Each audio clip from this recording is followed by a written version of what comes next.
from just, there's really some interactive feedback from you all before we head out. We're going to try to keep it on time and have it here eventually. So, we'll go through the light box. We'll follow through. Okay, so I'm going to talk to you guys about what's currently going on with water quality line in the middle of the Cibolo Creek. So first, a little bit about me. I've met a lot of you guys before. I graduated from UC San Antonio with a bachelor's of science. Hey, what's up? With a bachelor's of science in environmental science. I've been with the River Authority as a product biologist for almost 4 years now. So I've been here for a little while.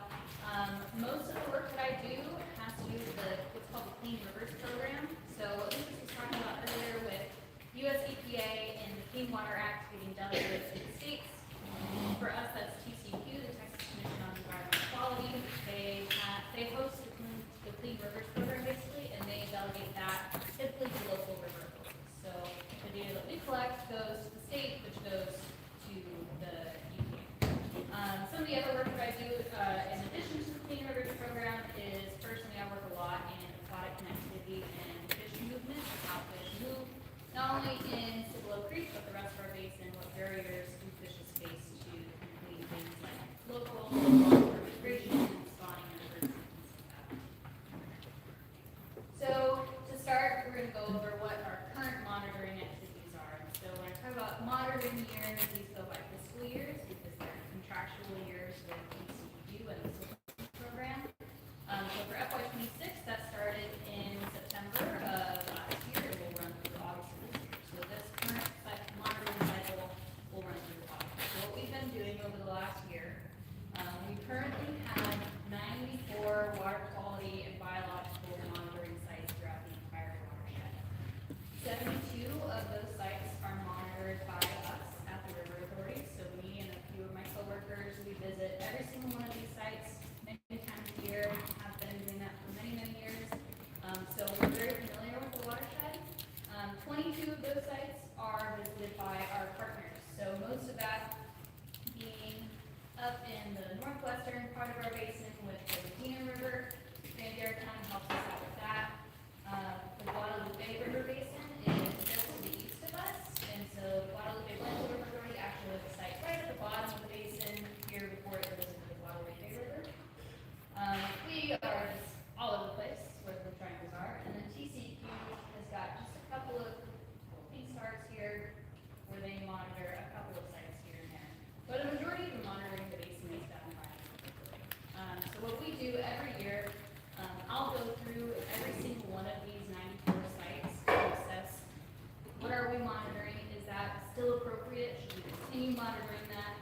Should we add parameters, remove parameters based on all those things that Lucas is talking about and what we see in the watershed over time? Are there different stations that we need to move to, or emerging contaminants or concerns in the watersheds that maybe we want to start monitoring to be able to address? So this is what that looks like throughout the entire basin. For this area in the middle of Lower Cibolo Creek, they're split out into two segments. So we've got, this is called segment 1902. This is called segment 1913. They're not in order, just because that's fun, right? So we currently have 3 stations in Middle Cibolo Creek. So it's a relatively small watershed. So just this little light blue area here, and then swarm of stations all throughout Lower Cibolo Creek. There's many more in Lower Cibolo Creek just because the area is a lot larger. We'll go through basically what the actual parameters we monitor at each of these sites are.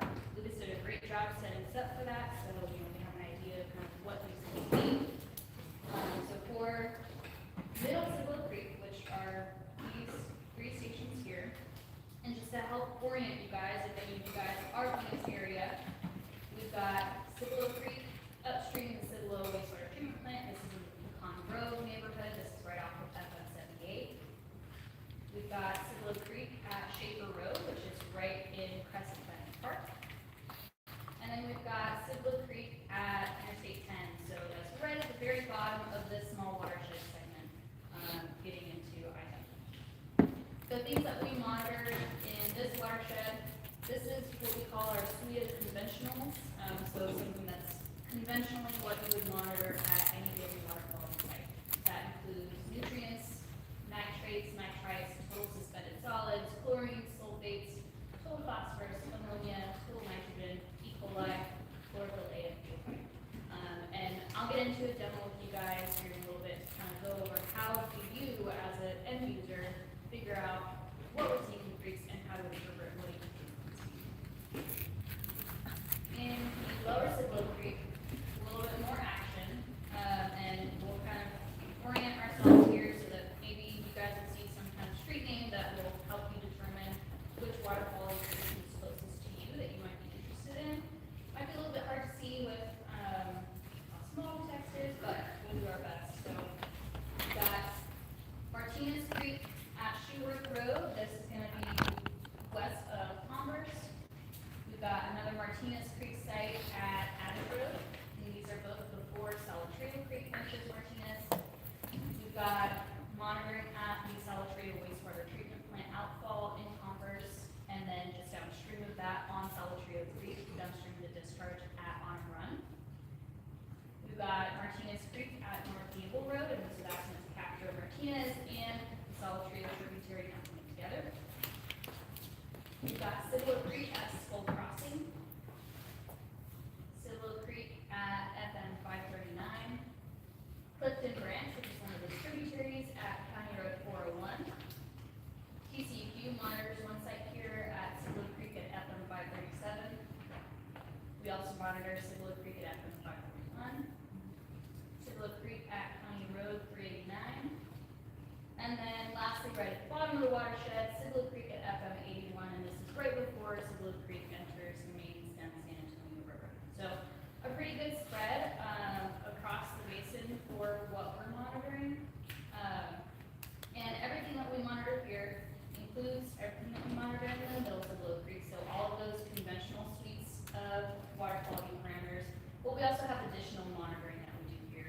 For water quality at this site, this is Cibolo Creek at 539. We also monitor for metals in water. So this can be for chronic and acute standards for toxic metals in water.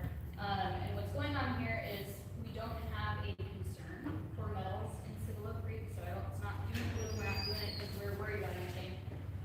We obtained the capability to analyze metals, and so we thought, great, let's do a shotgun approach throughout the entire basin, not just Cibolo Creek, and see if there are any concerns in the watershed. So there are many places throughout the watershed that we monitor metals. We aim for one in each of these sub-basins, and over the last 3 years, we haven't received any results that are any level of concern. So our strategy next is to start doing some more targeted sampling to see if we can identify any areas of concern, but so far, no. We also get to do some biological monitoring in lower Cibolo Creek. So this is where myself and my team will go out and we will physically sample the fish community. So we get out there, luckily not with a fishing pole, but with what's called electroshocker backpacks, where we go through and we stun the community of fish, and we're able to net them really quickly, catch thousands really efficiently, and it's non-lethal, so it's a great way to sample fish. We will ID and count every single fish that we catch, whether it's 2 feet long or 2 centimeters long. We go through and we ID every single one we catch. We also assess in-stream habitat, so whether or not fishes have the appropriate places to live, if the riparian zone, which is the banks of the stream, are appropriate, if the banks are stable, are they eroding away, is there appropriate plant life, and in-stream cover for fishes to survive. Another really important part of biological monitoring that Lucas mentioned was the 24-hour dissolved oxygen. So dissolved oxygen fluctuates throughout the day based on the sunlight, which is pretty useful for plant oxygen production. And so we'll actually have equipment that will monitor every 15 minutes for 24 hours so that we can see what that cycle looks like throughout a 24-hour period. And then at one of our sites, which is down here at County Road 389, we also monitor macrobenthic communities, and those are the insects in the water that can tell us a lot about water quality. Many macrobenthic insects are very sensitive to water quality, so it's just another method that we use to see how the biological community is doing. So those are at Cibolo Creek at Skull Crossing. We do biological assessments Cibolo Creek at 541, and then the bugs at Cibolo Creek at 139. Before I get into what changes are going to occur for our next cycle of monitoring, do you guys have any questions about where we're at right now? Can people go with you when you go stun the fish and study them and label them and do all the things? Like, do you do like educational things for kids? That's a great question. So we don't take the public out on our official monitoring events, but we do, we do field trips all the time. We'll go to schools with our equipment. We'll meet classroom field trips out on the creek and like kind of demo that equipment so they can see what that looks like. And we have a whole education and engagement department at the River Authority that is super, super good at engaging with school groups all the way from elementary school up through college. That's something we do super frequently. Yes. I don't know if this is a thing now, but they used to monitor frog calls to gauge the health of some environmental areas. Does anybody do that? I like frogs. I'm not aware of Me too. of that agreement. Okay, all right.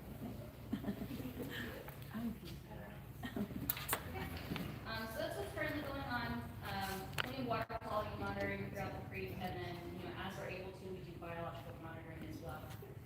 So we'll get into basically the changes that we've identified will be appropriate for this next cycle of monitoring, which will start in September and then run through next August.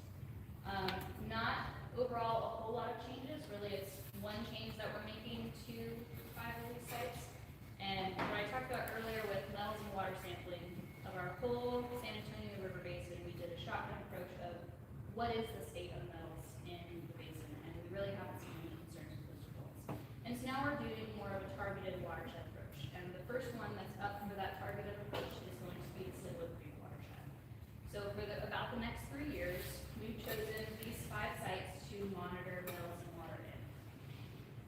The reason we've chosen these sites is where they're positioned in the watershed. So we have coverage of major tributaries with Trio, Martinez, that middle Cibolo segment, and then kind of as all of those things come together into the main Cibolo, and then right at the end of Cibolo Creek before it goes into the San Antonio River.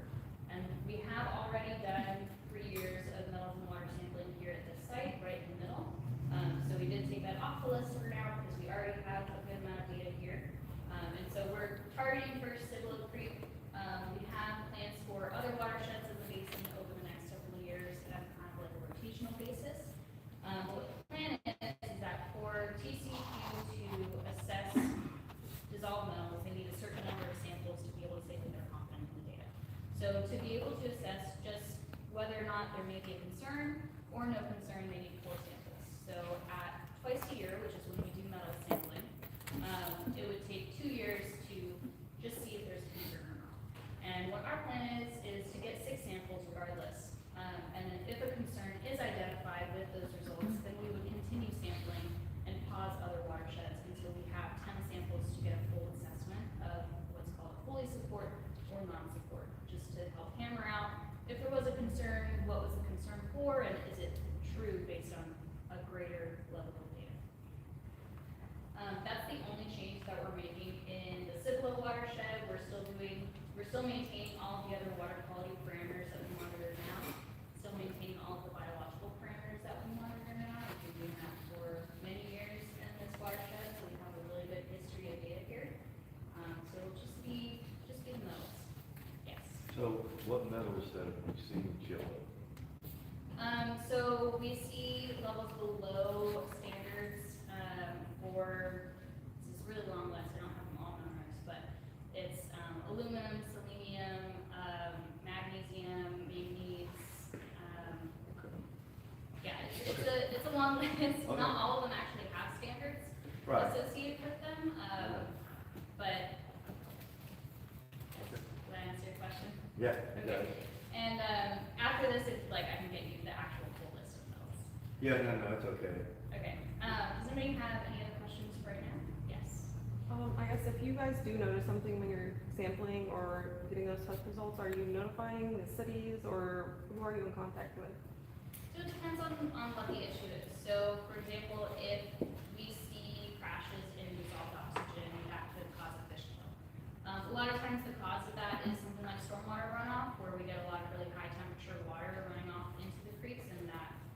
increase in temperature can cause a crash EVO. And so that would be something that we would respond to ourselves. My team responds to fish kills in the area. We're not an enforcement agency, so we don't necessarily have the teeth to tell people to do something or not. There's a lot of nuance in there. But when there are pollution concerns, typically that's a notification to TCEQ's team of environmental investigators. Thank you. Yes. I have kind of a two-part question. So, just so I understand correctly, y'all are only studying like if there is a fish kill or something like that, not, I guess, reactively instead of proactively, correct? Just to make sure I'm not accusing anybody, that I'm just making sure I understand. Yeah, so for like fish kills, for example, we unfortunately can't prevent stormwater from running off into the creek. So it has to be reactive.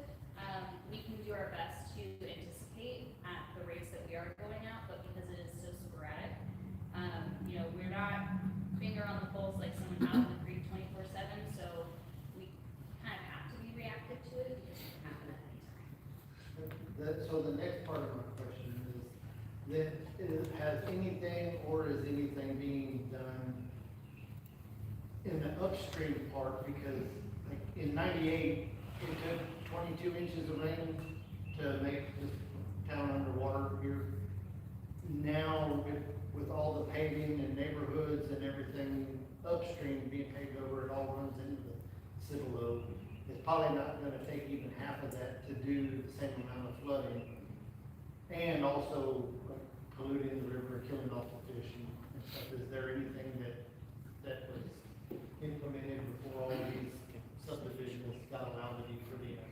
So that's pretty much something that is incorporated into the purpose of the Watershed Protection Plan, is advocating for stormwater management, especially in new developments, and that can be done on, a single residential homeowner level up to counties and municipalities, and really it's, that sort of thing looks like advocating for rain gardens and rainwater harvesting, things like that, really anything to slow down stormwater. I'm not familiar with any progress in things like the Unified Development Code for those sorts of developments. Yes.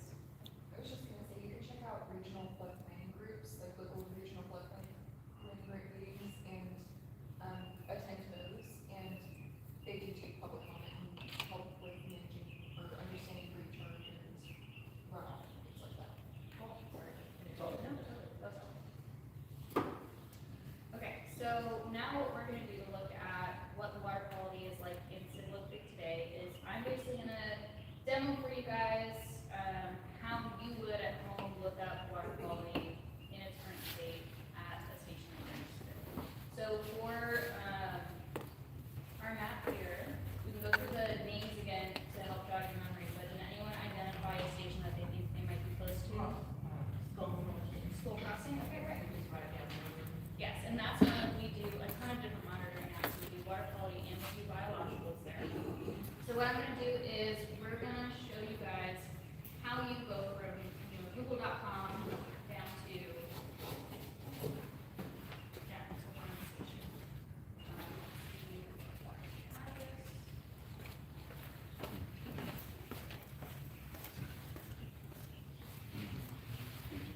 I am on the internet. Oh, you're not. I did connect you with his too, that at Wi-Fi, that's why your team's name. I connected to the Wi-Fi for her. Doing things that we have to do to protect water quality because everywhere else, it's up to the ranchers, their land use. So I've got it here, in case the internet.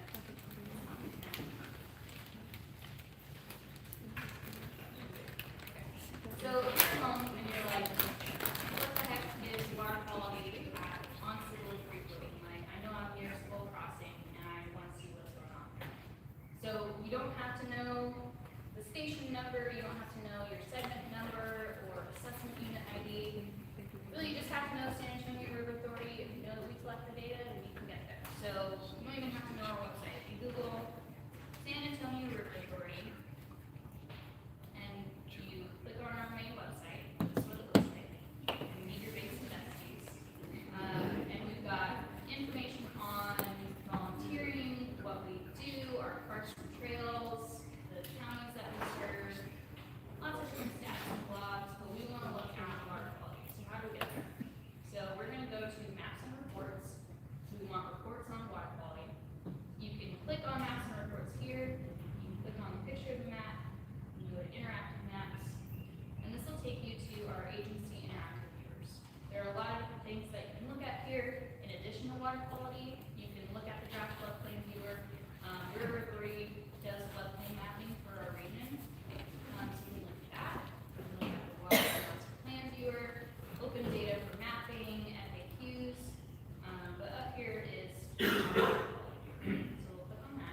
Lower Cibolo Creek, and you could download an Excel file with every single data point that we have. That's gonna be a lot of data, but you're more than welcome to do that. So what that would look like is you could download there.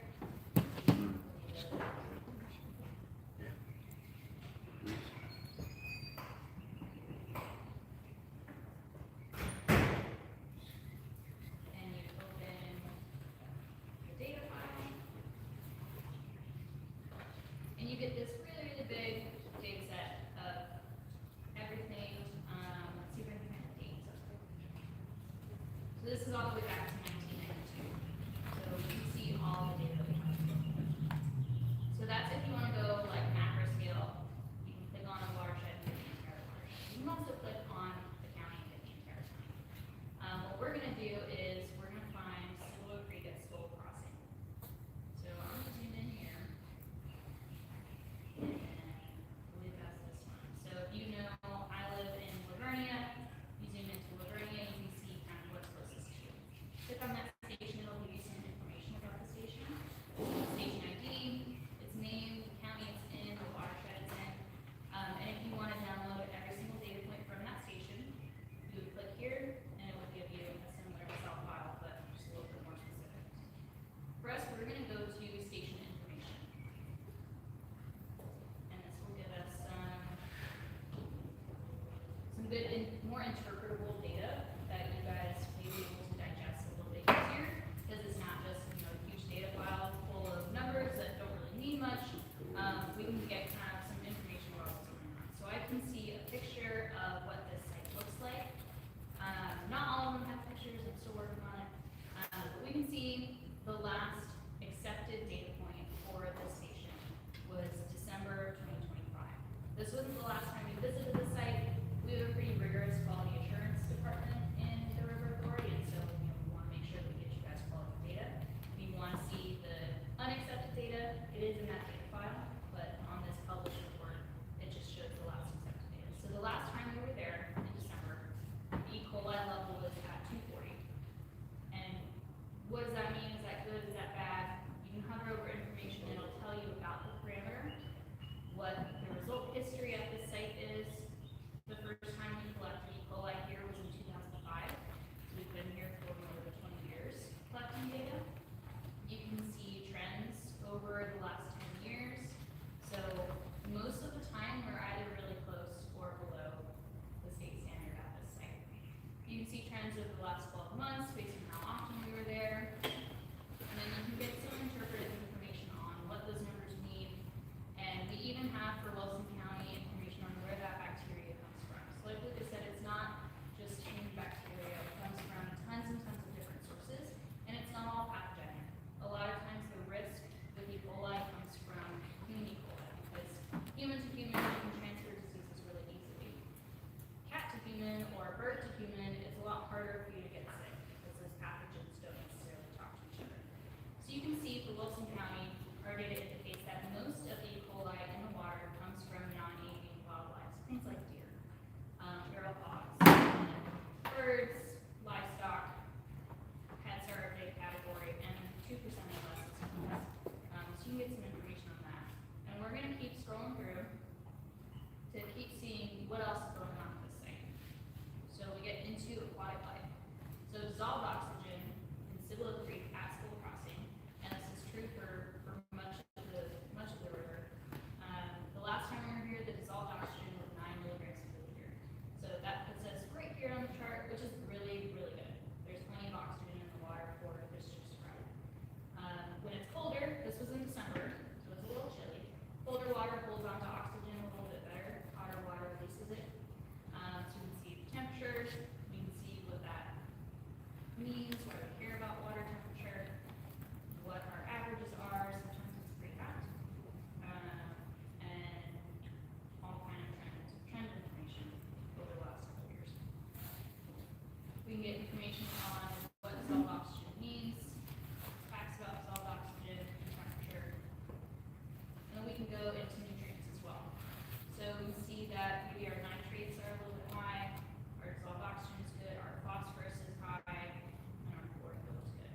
And you're like, well, Kaylee, what the heck is total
you're unsure what water quality station is near you, I can help you find that. And if there are areas on the creek where you want to see monitoring occurring, please let me know. A lot of times, we do our best to get a really good spread across the river, but it's really hard to get access to the river. We do our best like with public road crossings, and we have a handful of landowners that we're aware will let us on to their property. But if there are areas that you want to see monitored, please let me know. We'll try to incorporate them. If you have creekside property and you'd be open to the river authority coming onto your property to access the creek to do monitoring, let me know. We'd love to work with you guys. Did you have a question? So how often are y'all sampling and updating this? So we sample quarterly at all 94 sites. And then, so you saw, the last accepted data was December 2025. But if you go into that Excel sheet, there's a column that basically says, is this data provisional, yes or no? Yes means that data is available to you. We don't publish it here in this viewer. It is in the data set. And once it gets accepted by our quality assurance, it'll be the most updated number. But you can see the most recent ones that technically haven't gone through quality assurance yet. But we'll visit the Thank you. yes. Can you talk about the bacteria that's in the water at Cibolo crossing again? Can you go back to that, or maybe the one at 539, if that's available? So supposed to. And then talk about safety levels of that, say if we want to swim there, fish. 126. Yeah, so 126 is the state standard for what's called primary contact recreation, and that involves a high level of risk of ingesting water. So typically that's children swimming, or really intense swimming where your head's underwater. This is based on that 37 out of 1,000 people may get sick if they recreated in water with 126 levels of chlorine. There are other standards for other water activities. So 126 would be that primary contact standard for something high risk like children swimming, where they're more likely to ingest water. There are other higher standards for things that would not involve ingesting water. So like this number would be suitable for paddling, wading around if you're not a child, where you're really way less likely to ingest water. These are all sites that I visit in stream. Part of my job is scuba diving for the River Authority, so really often I'm like spending all 40 hours of my week marinating in it. I'm not kind of sick. I can't tell you whether to swim or not, but this would be the information that you would use to make that decision. What about the fish? What quality is the fish? Have y'all tested that? We don't do fish tissue testing.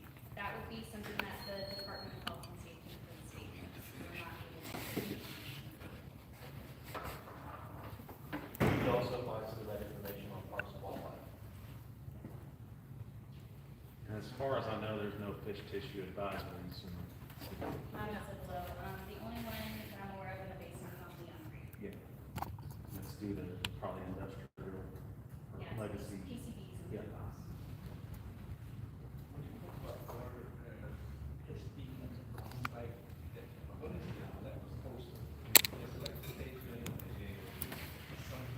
No, there's nothing in stream that's there. That's like, I will go to this bridge and I will get off of the bridge and I will walk into the stream and collect water and bring it back to my lab.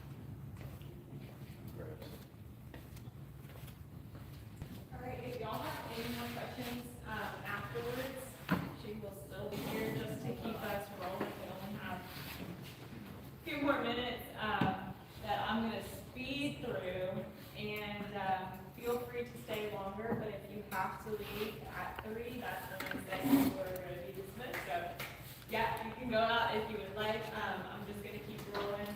Basically, what I'm gonna talk about now is the future of the watershed protection plan, what we're doing currently, and then I want y'all's feedback, and I wanna hear from you about where we can and should go. So like I said, we only have a couple minutes left, so I'm gonna try to speed things up here. But the goal of this is for you to leave with a little bit more tools in your tool belt and also having your voice heard. So when you look at the watershed protection plan, I I know that there were some copies up there that are all gone now, but if you didn't get one, it's online, it's a PDF version. If you really want one in print, I've got more, just give me a call or send me an email. You can go to what is called the management measures, and if you would like a hard copy, just raise your hand. We have some printouts of the management measures that Madeline's gonna pass around. But basically, this is what is gonna tell you who is doing what, who signed up for what, way back when we got this EPA approved. And it'll look like this. It's kind of blurry on the screen, but basically it says implementation strategy, participation, counties, contractors. This is for failing and non-existent on-site sewer facilities. So we're talking septic tanks. Every single pollution source that we go over in the watershed protection plan has a management measure associated with it. This is just an example so that y'all can see it. If it says Agile Extension or TWRI, or Watershed Coordinator, that's me. That's what I'm here for y'all to do. Everything else that is on there is not me. Because this is not just my plan and me implementing this, right? It would fail. It was just me. So I do my absolute best to check off all of the management measures that has TWRI on it. But everything else, I'm going to need help with. So it basically has recommendations for what we could do. Counties and contractors are identify, inspect, and repair or replace septic tanks as funding allows, the time period, and the cost.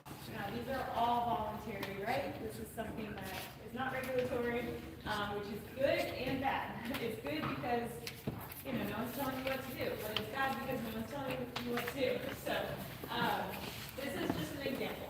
And this is gonna come into our, interactive feedback later when I talk about ranking management measures and what we want to see as a priority.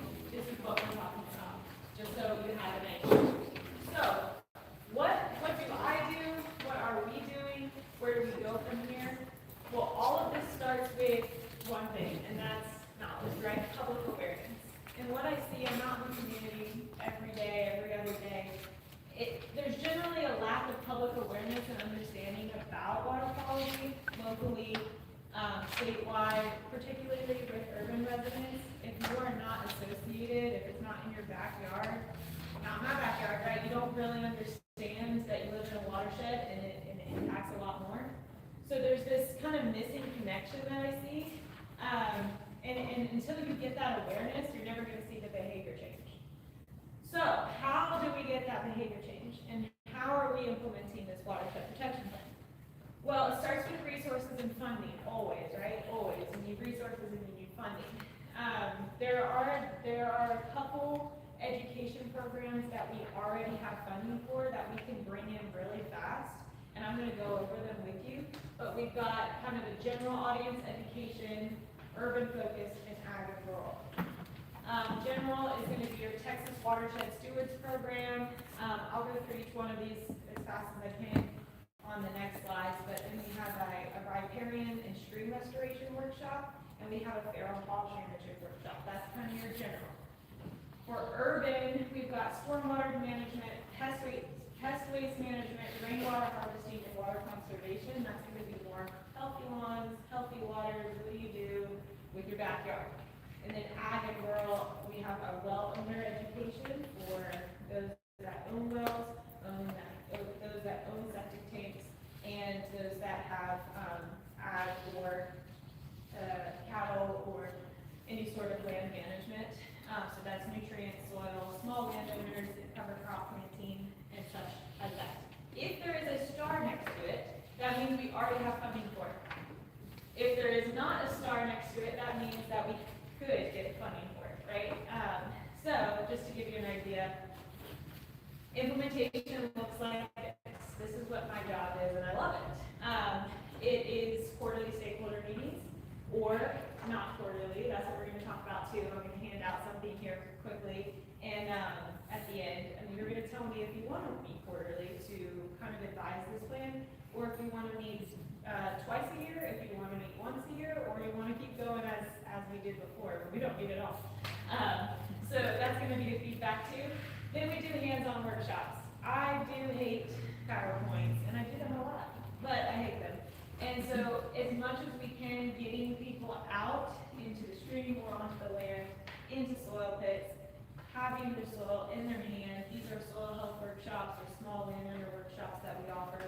This is the riparian workshop. This is our rain barrel, rain harvest workshop where people walk away with a 55-gallon drum with the idea of upscaling that.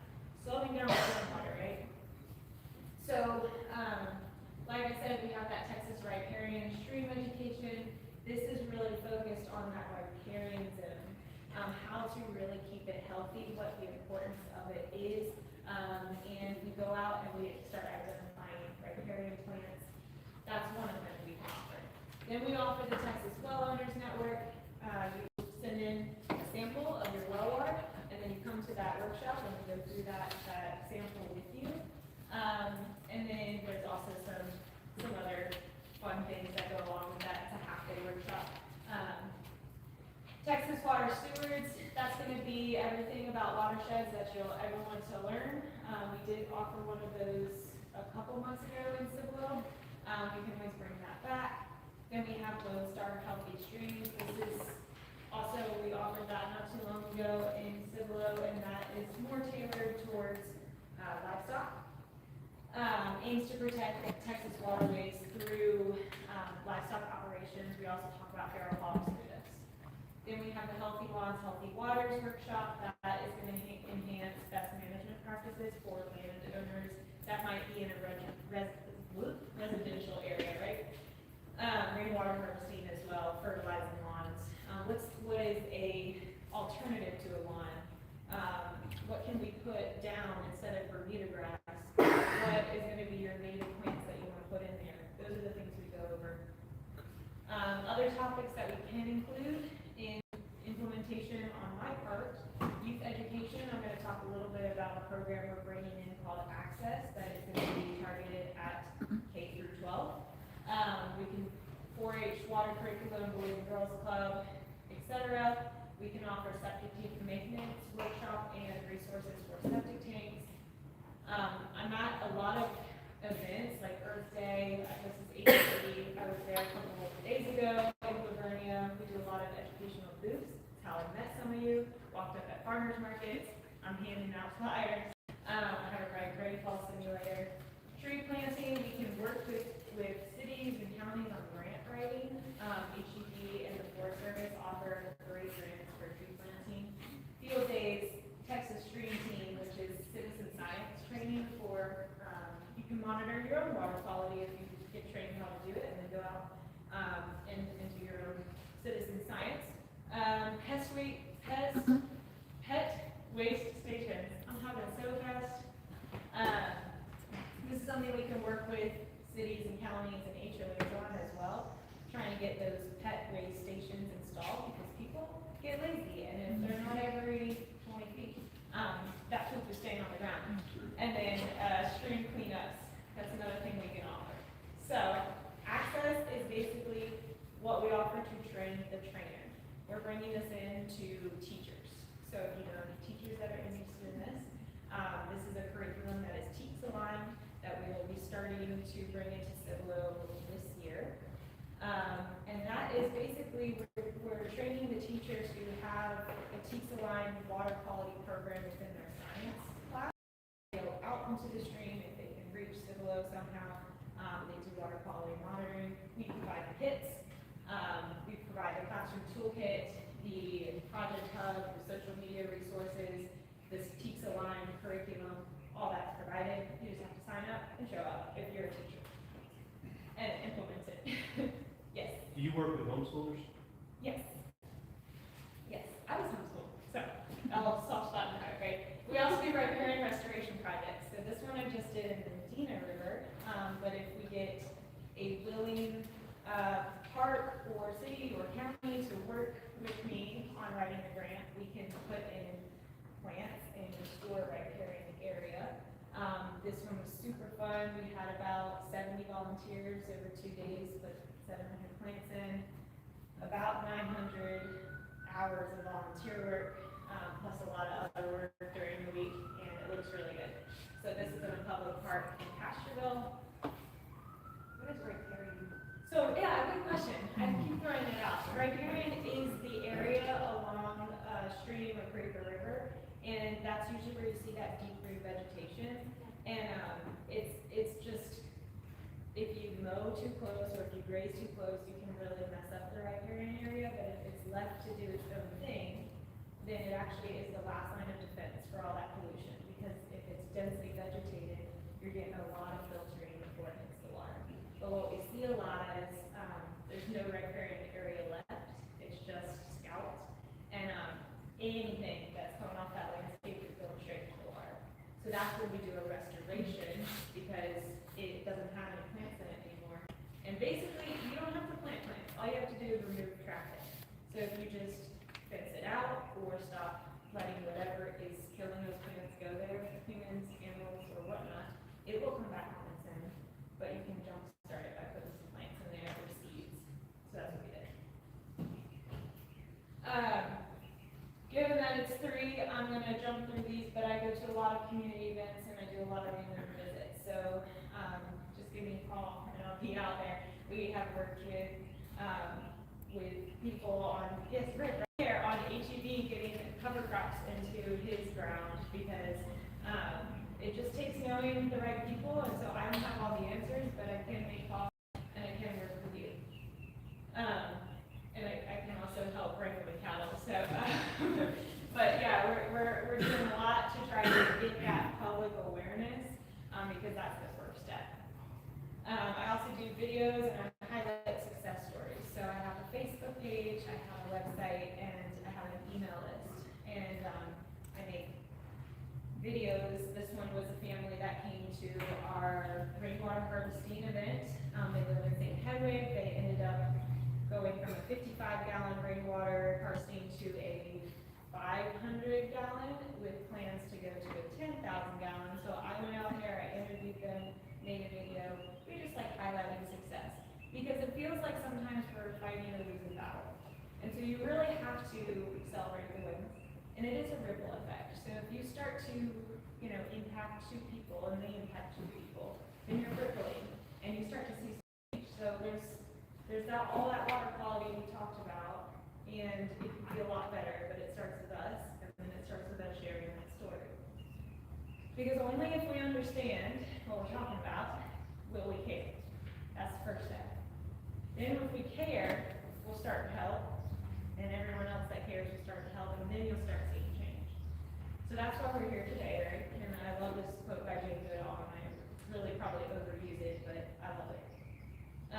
So what we do before we leave, and I know that it's 3:02, and I'm so sorry, but Madeline and Matt are going to pass out a sheet, and it's going to look like this. And what I want from you is some feedback. So we've got our management measures on there, and each management measure has education or some type of thing that we can offer for the watershed under that. So we've got it categorized by general, urban, rural, and then it has the topic, general water resources, this is just an example, and then a potential effort that we can do in the watershed, like education and years. What I want y'all to do is to rank your top 5. That doesn't mean that under each category you rank 5. It's just on that whole page you're going to rank 5. 1, 2, 3, 4, 5. So it'll be under any of those topics. And then I'm going to take all your feedback and do something with it. So I'll give you a little bit of time. But if you have anything on your mind that is not on that list that I made, write it down here. You have open feedback. If you're like, well, I really would like to do this type of workshop, but it's not on the list, write it down. On the other side of the page, there's some questions about meeting, and if you would like me or someone that spoke today to reach out to you to follow up. And if you would, we would need your contact and your name, because there's no other way for me to know. So I'm going to give you a couple minutes to fill this out. If you have any questions, please call me over.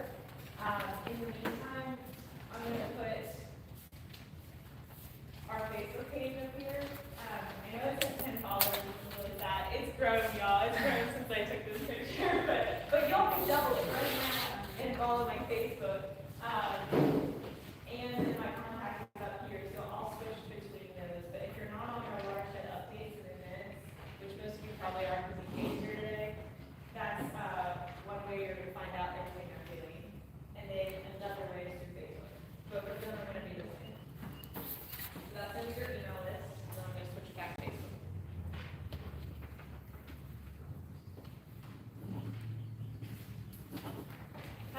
We have some upcoming events. If you're walking out, there's a flyer for a rainwater harvesting event that's happening May 9th in Karn City. No, May 7th in Karn City. Just grab that flyer.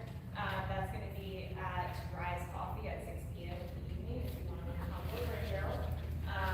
And then there is some great prizes from the Alamo SWCD if you have cattle, if you wanna go with those flags. If you don't have cattle, you can probably find a way to use them too, the walking stick. But there's some free resources on the way out. So I'm gonna let you have some fun now. I'm gonna stop talking. If you have any questions, please find me. Thank you.